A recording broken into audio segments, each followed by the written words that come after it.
Selamat pagi saudara-saudaraku yang dikasihi Tuhan.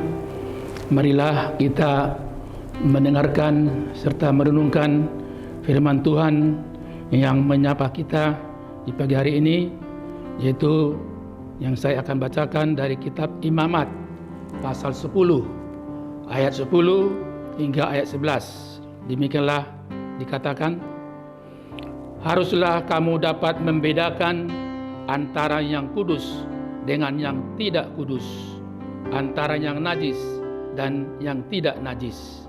Dan haruslah kamu dapat mengajarkan kepada orang Israel segala ketetapan yang telah difirmankan Tuhan kepada mereka dengan perantaraan Musa.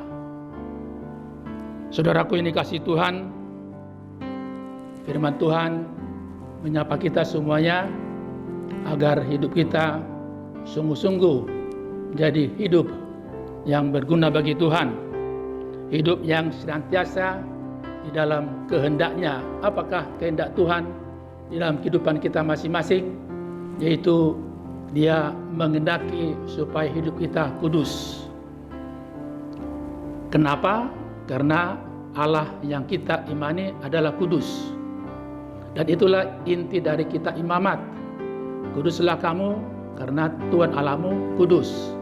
Imamat pasal 19 ayat 2. Karena itu inilah pesannya kepada umatnya. Karena mereka ada sekitar orang-orang yang belum percaya kepada Allah. Apa dikatakan?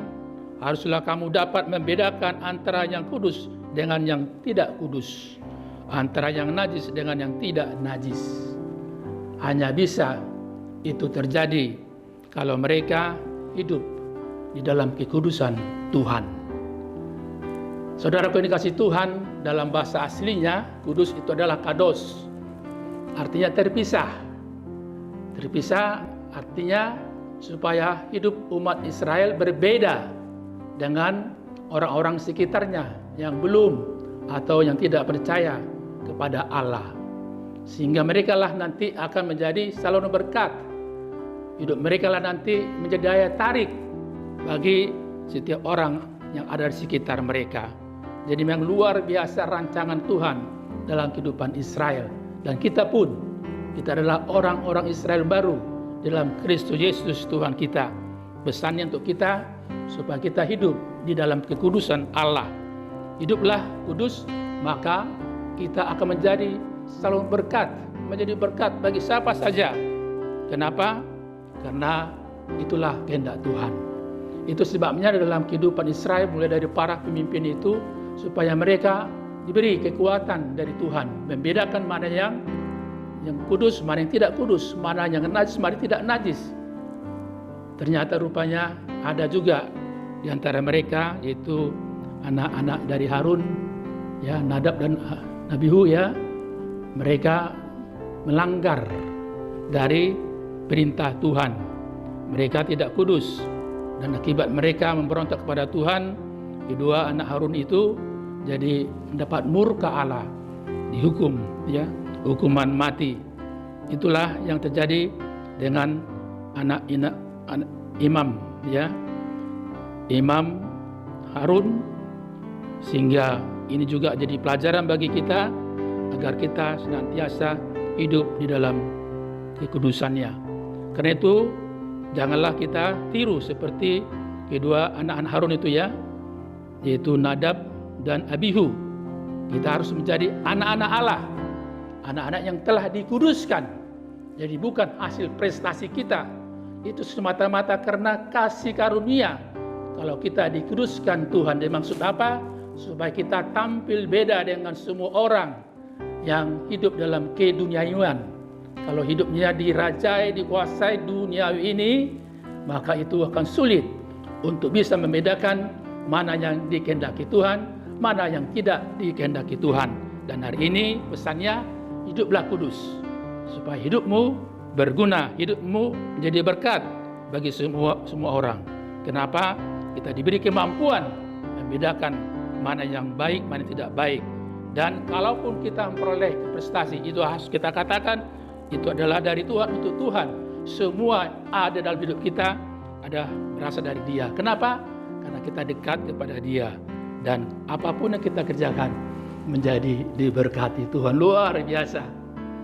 Kalaupun kita disebut orang-orang kudus, karena kita dikuduskan oleh Allah di dalam Yesus Kristus yang telah menebus kita semuanya. Tuhan berkati kita semuanya. Amin. Kita berdoa. Betapa kami Tuhan bersyukur, berterima kasih atas pemberian-Mu yang luar biasa. Kami orang berdosa ini, orang yang kotor, yang najis, tapi oleh belas kasihan-Mu, Engkau melalui darah-Mu yang kudus telah menyebut kami adalah anak-anak-Mu, orang-orang yang dikuduskan oleh belas kasihan-Mu. Biarlah Tuhan pemberian-Mu yang luar biasa ini mendorong kami untuk tidak putus asa, untuk berbuat yang baik bahkan terbaik, untuk menyenangkan hati Tuhan. Tatap didiklah semua saudara kami dimanapun mereka berada sekarang. Ingatkan Tuhan bahwa kami adalah anak-anak-Mu. Kami adalah orang-orang yang telah Engkau kudus. Engkau kuduskan kami Tuhan, supaya kami tampil beda dengan semua orang yang masih belum, bahkan yang tidak percaya kepadamu. Sehingga hidup kami Tuhan, tutur kata kami, sungguh-sungguh menjadi daya tarik bagi semua orang. Itulah berkat-Mu yang luar biasa. Berilah Tuhan Engkau tetap di depan kami, dan kami setia sampai Maranatha. Dalam Yesus Kristus kami berdoa dan mengucap syukur. Amin. Anugerah dari Tuhan Yesus Kristus dan kasih Allah Bapa dan persekutuan Roh Kudus menyertai-Mu. Amin.